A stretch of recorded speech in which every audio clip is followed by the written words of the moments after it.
Welcome to the eSailing RYA Youth Nationals.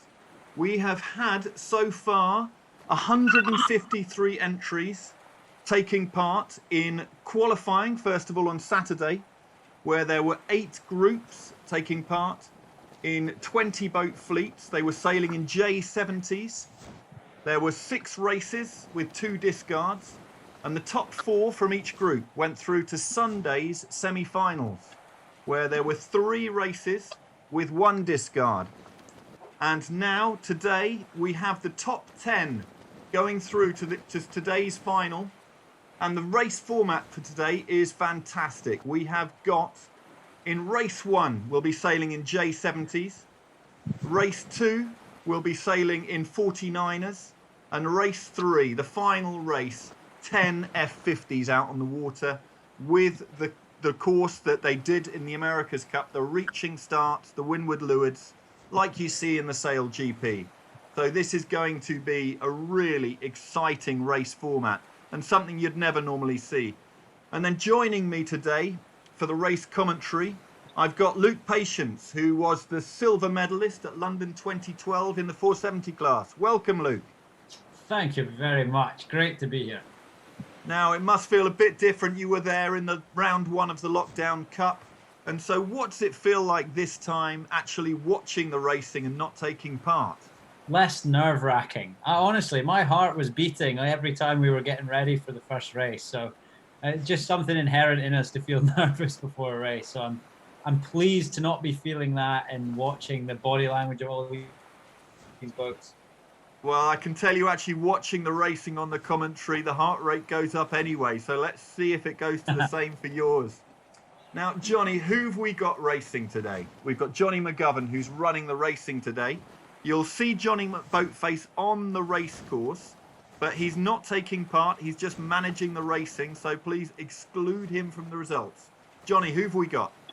So I'll take you through it from our top 10. This is the order that they actually qualified. So our leader going into this final race was Terry Hacker.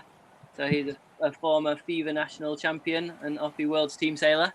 Then we have Jack Lewis, who's a current 420 sailor, but has also sailed RS FIVAs and been a European champion in RS FIVA.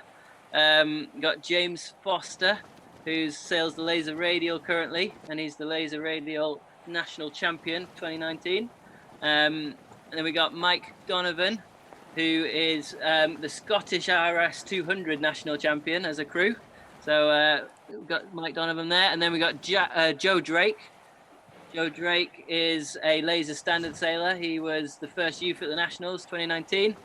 Then we got Max Steele. Max Steele, who's... just looking at he's from the RS Terror class from the past, and he's won multiple events in RS Terrors by the look of it. And then we've got Ted Lane, who's 29er national squad sailor. Got Dan Meadowcroft, who is national 12 sailor, got multiple national 12 titles there. And then we've got our leading girls team, which is Isabel Waha, which she not sure what class she sails, so we'll have to ask her in the racing. But her career highlight involves singing the frog song. And then we've got Blake Tudor to round up the top 10, whose career highlight on his list is running into the rudder in a dinghy park. So we'll have to ask him about that as well. I've got to say, it's great, some of the description. Singing the frog song for Ben Ainsley in the regatta fleet, and then running into a yacht rudder and knocking yourself out, Blake. That's quite a career highlight. Now, Johnny, shall we get race 1? This is the one in the J70s underway. Yeah, here we go. Hey. Now, Luke, we saw some superb starts during round 1 of the Lockdown Cup. These youth sailors, they've had a lot of practice over the last few days. We know that the quality of youth sailing is fantastic in this country. What are you expecting to see? Well, I mean, as a commentator, I'm hoping to see absolute carnage, but my heart tells me that these top 10 that have gone through a grueling process to be in the start line are probably far better than that. And are going to make it look quite controlled. But I am obviously hoping for some carnage to talk about. Now, if you look on the race course, you will see light blue patches everywhere. They are actually the wind shadow a lot of the boats, and it's something that really makes a big difference. Luke, did you find that those wind shadows, finding that clear air, was absolutely key for your racing last Wednesday?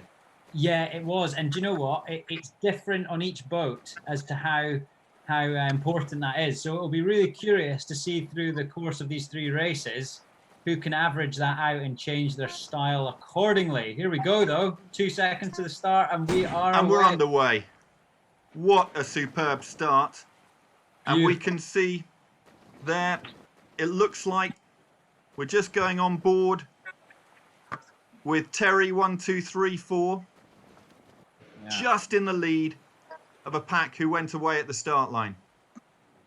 It's a really nice start from Terry. I mean, I'm looking at the picture now and I'm seeing a bit more wind on the right-hand side of the course currently, but obviously there's a lot of upwind yet to go, which can easily turn on its end by the windward mark. So it'll be interesting to see if Terry can get out of this left corner and get himself into that breeze, or if he's made a nice little gain by being left afoot. He's got the option to tack here. Now, Luke, you said the breeze over on the right. Would you choose to tack now, or do you think he's seen something you haven't? He's possibly seen something I haven't, because I understand he is the winner coming into this day. So I'm not going to cast that judgment. He's currently lifted, and he's just rolled into attack now. So we'll see if he can get across the fleet. Now, what you were saying, that wind on the right-hand side, we can just look across. And at the moment, the left is still paying, but is this going to change as you come in towards the windward mark? Here we are. It's 29.2738. This is Ted Lane currently in the lead, coming in. Oh, looks like very close to this ley line on the left-hand side of the beat. I like that positioning. When you're up on that left-hand ley line, you can just look under your boom, cyber, and you can watch the whole fleet and how it's playing out. I've managed to win a few races out from there, so I like what you're doing out there, and I'm hoping it pays off for you. I'm just trying to look under the boom myself from the commentary angle, but I can't get my drone quite low enough just to see underneath his boom. But here we go. I've got the wind turning further right at the top here. I can see the windsocks moving further and further right. That might make it hard for the boats that are far left, so we'll find out. Let's take a look at Jack Lewis, who has gone beyond the ley line on the starboard side. Now, if the breeze has gone right, do you think they are actually going to come into this mark with a good bit of pace and maybe into the lead? Yeah, I do. I do think that. However, we've just seen Terry tack under on the ley line there. He came from the left. Obviously, we saw him start down at the pin end, and I think he's done a really good job of digging his way out the left corner just at the right time. So I'm impressed to see him there. It does look like he just took that tack earlier, and maybe that is what has put him into the lead. He has rounded the windward mark first. That shows some real gameplay and really seeing the shifts on the course. Yeah, I like that. Oh, he's an early kite hoist as well here from Terry, but we'll see him bear away. A 30-metre lead at that mark and straight away into the jibe. Now, what I'll be curious of is, has Max Steele managed to take his win? Oh, he has indeed. Terry's just jibed back off again. He was very quick to jibe. When you saw that light blue patch just across him, he was very quick to clear his air there. Yeah. Excellent sailing. And Luke, one of the things when you're out on the race course in the 470, those quick decisions, do you think that they are the things that make the difference at the end of the day? Yes, I do. And I think it's leaving your ego on the shore as well. So when you can admit you've just tacked a jibe in the wrong place, is just to let someone get the better of you and come back and do the next right thing is imperative. And we saw Terry do that there. He got jibed on, he jibed straight back out, and he's back in a good lane. And here we see him rounding the leeward marks, having even extended his lead. A pair of jibes there as well. And so he clearly had the confidence that he wanted to go left on this beat. Yeah, exactly. And for good reason. I've seen a big left shift up on that port ley line. So perhaps this is going to be another extension for him. So Terry Hacker in the lead. Then we've got Jack Lewis in second place. And Deja Vu is Mike Donovan in third place. And then in fourth, we've got Ted Lane currently. And then James Foster in fifth. The What's place is interesting just here as changing in the well fleet here. Oh, sorry, Mark. I was just saying what's interesting is from sort of 3rd through to 8th place, even 9th, it's really, really tight on distance. Although Terry's got a lovely lead right now, there's a battle going on from 3rd to 9th just for that 3rd place spot in this race. And Terry, can you talk us through your race so far? Well, I started off at the pin end and came off the line with a good start. I tried to tack at the last opportunity I had to try and get across the fleet, and I went for the early hoist because I saw that the angle was low enough for the kite. So I put it up early so I could get a nice mark grounding on the spreader. Now, But on this second beat right now, I went over to the left to get into that more wind and that left shift, but it's just shifted right. I can see that, and Jack Lewis has now taken the lead.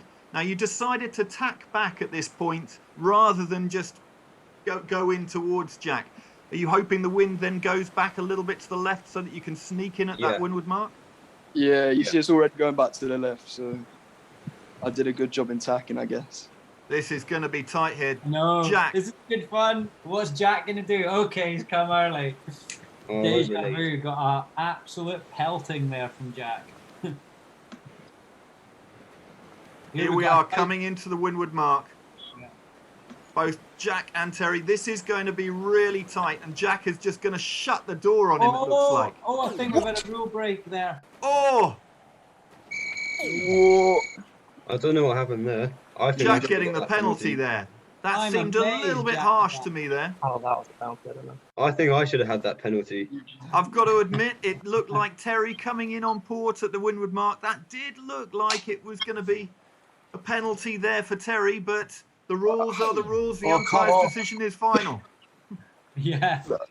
Well, it's Terry's to lose now from here. He's got himself a nice 74-meter lead, which is a really comfortable place to be on that last run. But I am looking at a big difference in pressure down the course and a big difference in wind shift angle. So there's plenty of opportunity for passing in this final leg. Now let's go on board with Iswiz, who's in 6th place, heading down the run. Do you see some pressure on the left there? Yes, I'm trying to go that way and hopefully cover Deja Vu so I can win some places. We can see the 2 pink boats here, Deja Vu and Iswiz. I can see there you are, just putting quite a tight cover on them, just to try and get past here. 2 places gained, or 3 places gained on this left-hand side. Yeah, it's really nice. As we thought there's going to be a load of opportunity on this final leg. I really like what Izzy's done there and Deja Vu there. They've played a really nice final leg. Just shows you it's never over till it's over. Fantastic racing here. And there, we're just seeing Terry coming into the finish line to take the win. I think he rolled double sixes on that windward mark. But if you get those opportunities every so often, you've just got to take them. Such a great pullback from Isabel here. She rounds across that finish line in 4th, and I'm very impressed by that final run. That was smart, simple, and away from the fray, which so often works in these races. And Luke, you made that call with the winds, the pressure there, and is just totally took advantage of that. So fantastic move to get through the fleet. Smart sailing, smart sailing. It's good what this game can teach you. Okay, well, let's set up for race 2. Don't teach us port and starboard though, does it?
We are now in race 2 of the final of the eSailing RYA Youth Nationals, and this time the crews have made a very, very quick change into 49ers.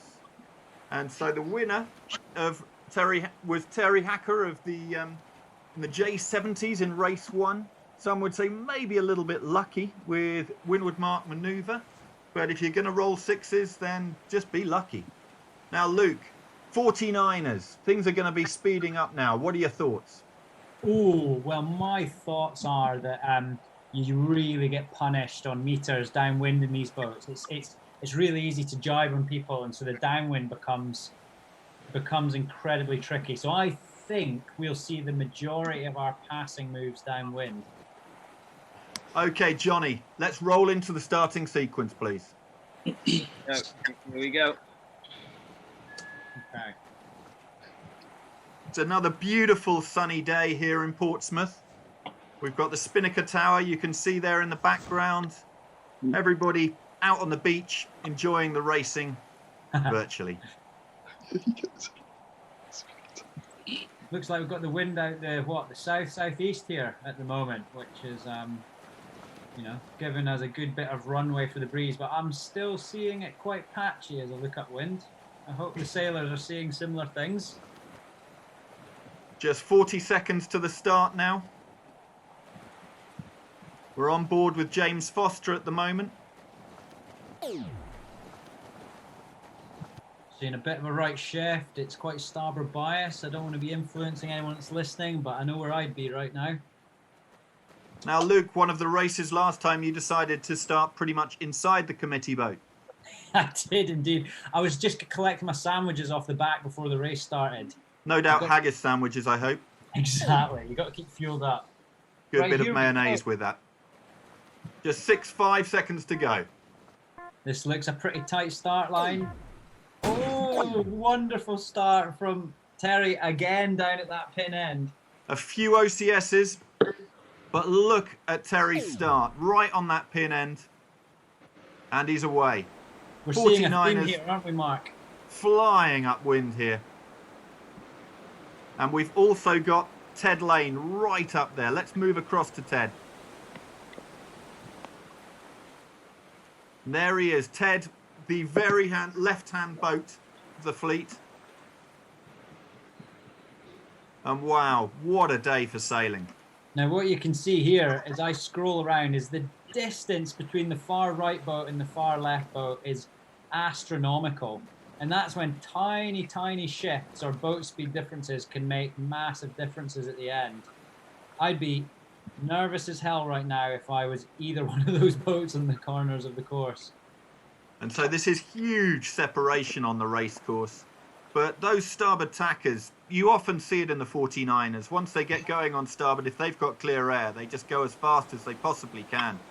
Just, would you say in the 49ers less tacks than you do on, say, your 470 racing? Yeah, I think so. You know, the faster the boat, normally the fewer the maneuvers, because you take too much of a percentage off your top speed. So, but, and we can see right across on the right-hand side and clearing those left-hand boats by some distance was Deja Vu, Mike O'Donovan. Mike, how's it going so far? Yeah, pretty good. Got a good start on the starboard end, so really pushing the line. That helped a lot. And this is a 30-meter lead. You must be over the moon with this. Yeah, it's helping the nerves a bit. Don't hit the mark now. Yeah, I did that twice last race. Lovely clean beat from you there, mate. You are Beautiful awesome. rounding. Yeah. Yeah, and just putting the spinnaker up because it's low enough angle. I mean, you've taught me something there today. I've never thought to put the kite up on the spreader leg, so that's going in my notebook. I've just been an idiot though. I've closed it. This is some really clean racing, Luke. Luke, we did not see this. Lagging. We did not see this clean racing in the Lockdown Cup. Now they are playing it really nicely. It's really nice, but sadly, I think we might have distracted there, Mark, and caused a few hiccups from Deja Vu. So we apologise for that. But my game's crashed. Oh, has it now? Oh, right. Yeah. Now that is bad luck. So let's go on board with Dan Meadowcroft, who is in the lead. Dan, you've taken advantage of that. Yeah, I think I was quite lucky. Now, are you going to be aiming for a pair of jibes here, or trying to soak down to these marks? Sorry? You're going to soak down now a pair of jibes into the marks, and James Foster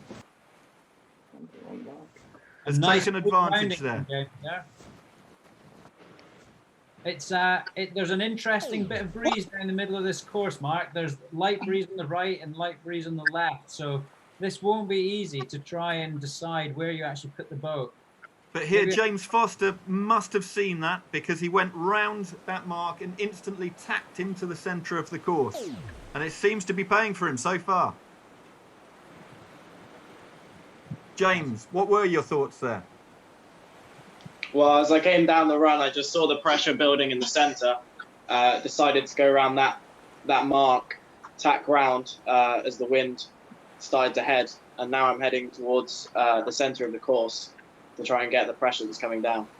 Now, Luke, this is exactly what you talked about, where you're going down the run, but you've got all the things to think about, like dropping the spinnaker, but a quick look over the shoulder to plan your tactics for the beat. Another thing that you do often. Is it good to see the youth sailors doing this? Yeah, do you know, I'm impressed with, we would call it mature placement on the race course. So you're sailing above your years, you're content with the gain you've made already.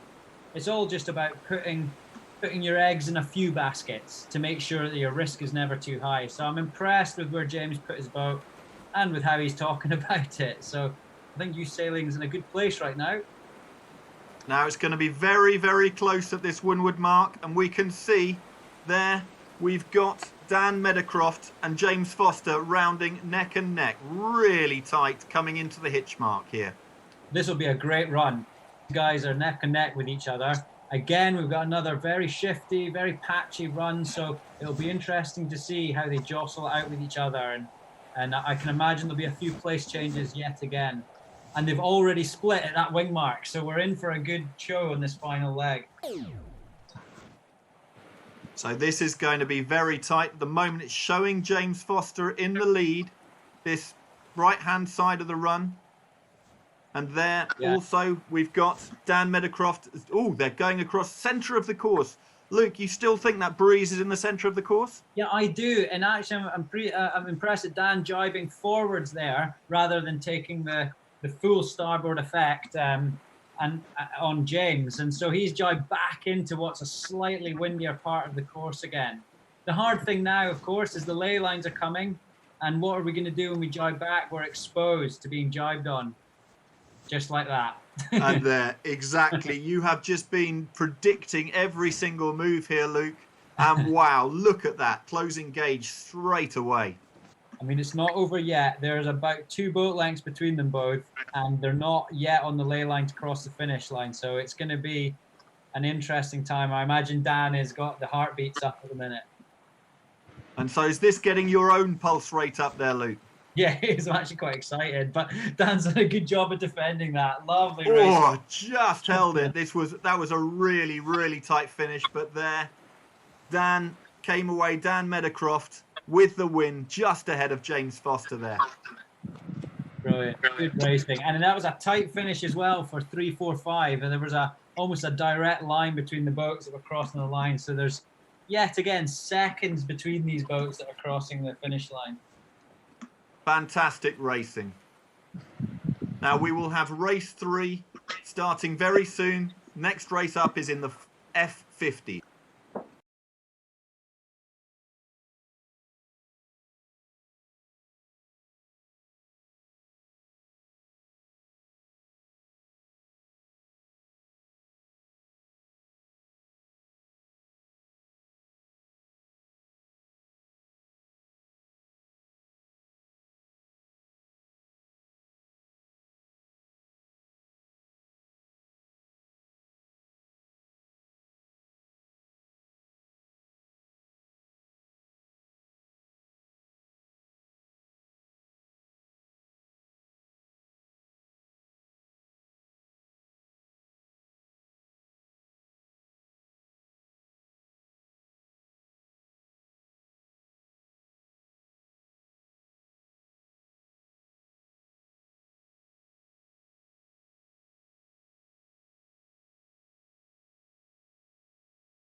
Okay, we are here. This is the final race of the eSailing RYA Youth Nationals.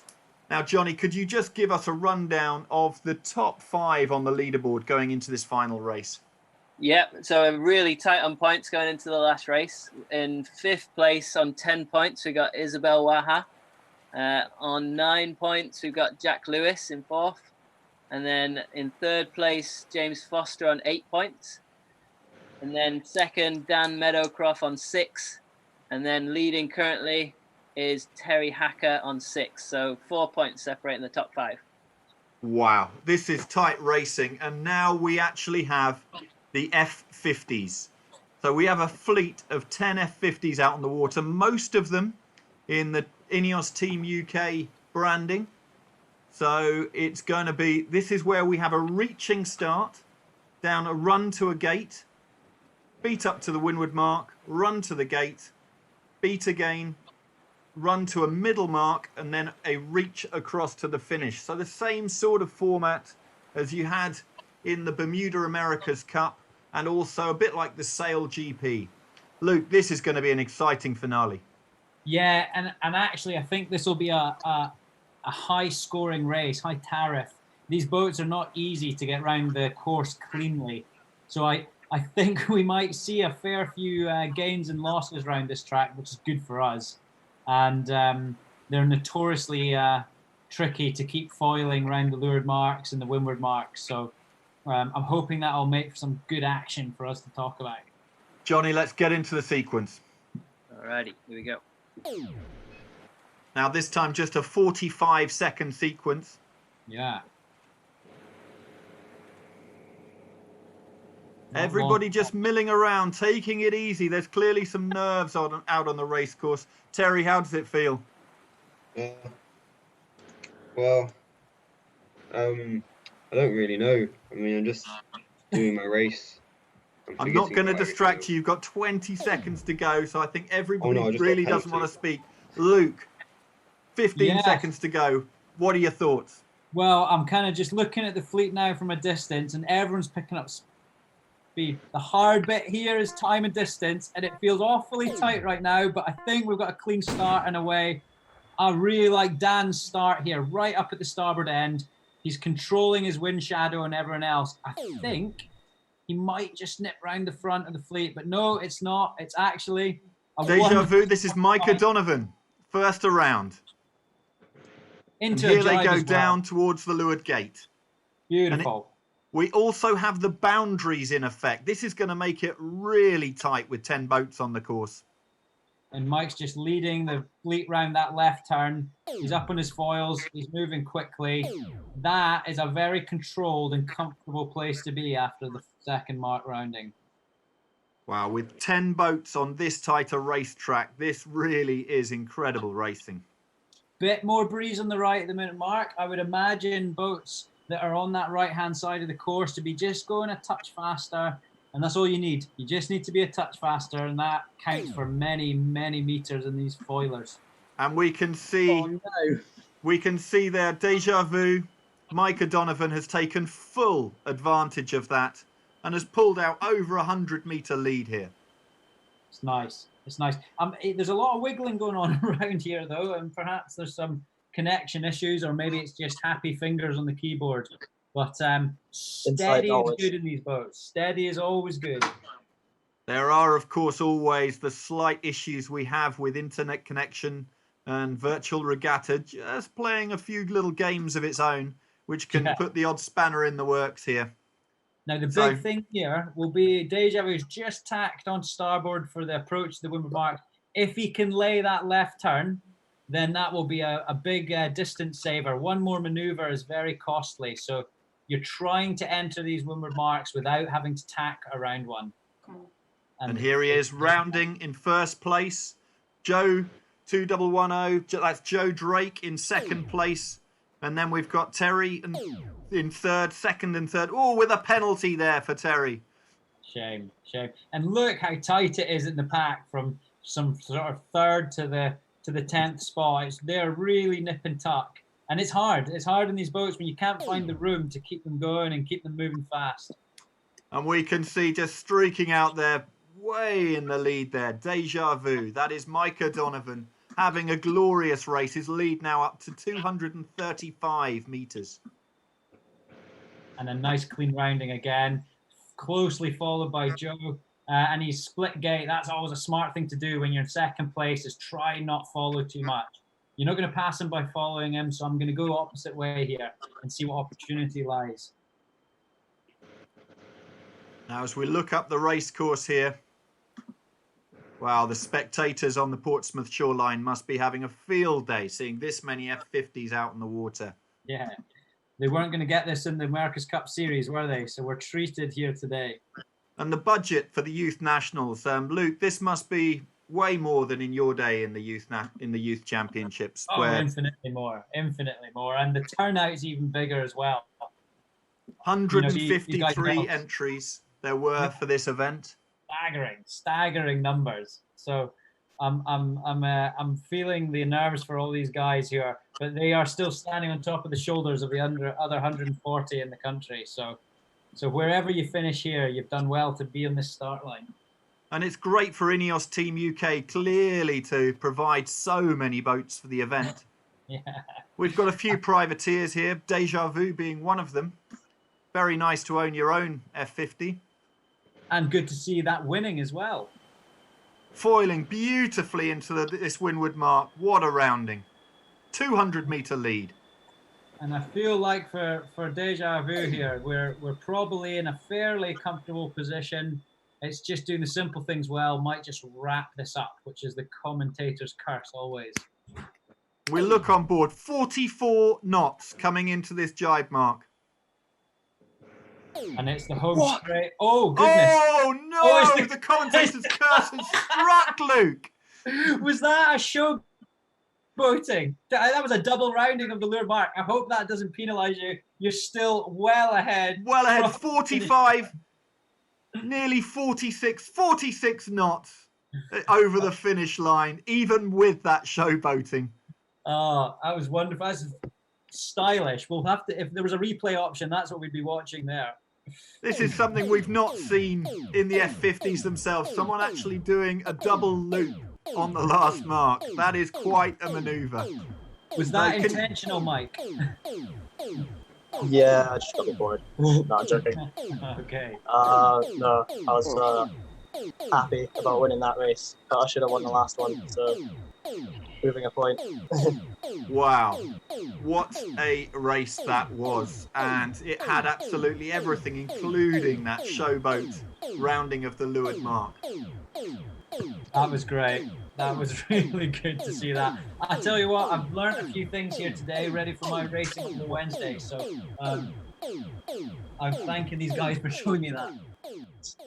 And when we look at that chart of this final race, we can see there Deja Vu all the way from the start until the finish, just kept that lead. Whereas if you look at the various others who were taking part, the results were really, really up and down. Yeah, and that's how we thought it would be in this class. It's always hard to stay clean and stay fast, and sure enough, it looks like an emotional roller coaster from second onwards in that race. Now, Johnny, how are things going on the scoring now? Yeah, looking good. We've got the final scores ready. So we'll go.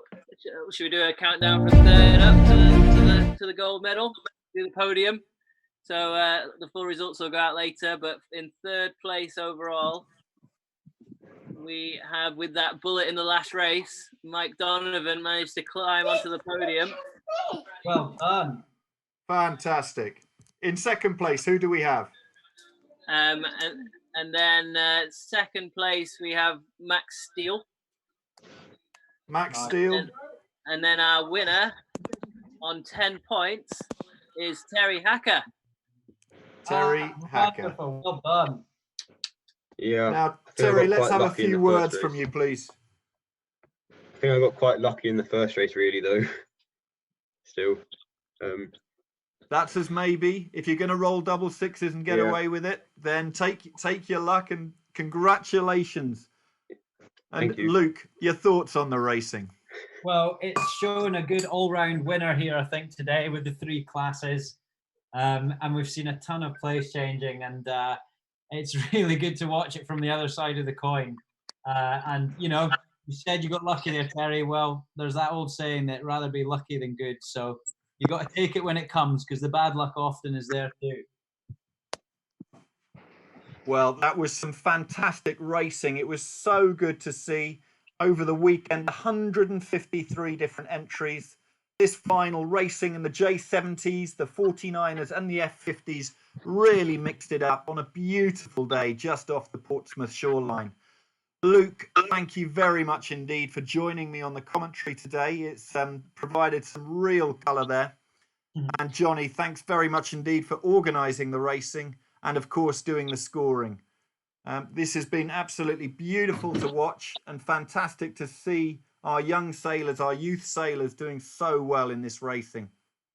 Okay, we will see you on Wednesday for round 2, Wednesday at 4 p.m, round 2 of the Lockdown Cup. Shortly, we'll be announcing the winners of the yachtsandyachting.com competition, where we've got 5 competitors taking on our top Olympians and amateur sailors. So that's going to be yet another really exciting day of racing. So thank you very much indeed for watching. Catch you all soon.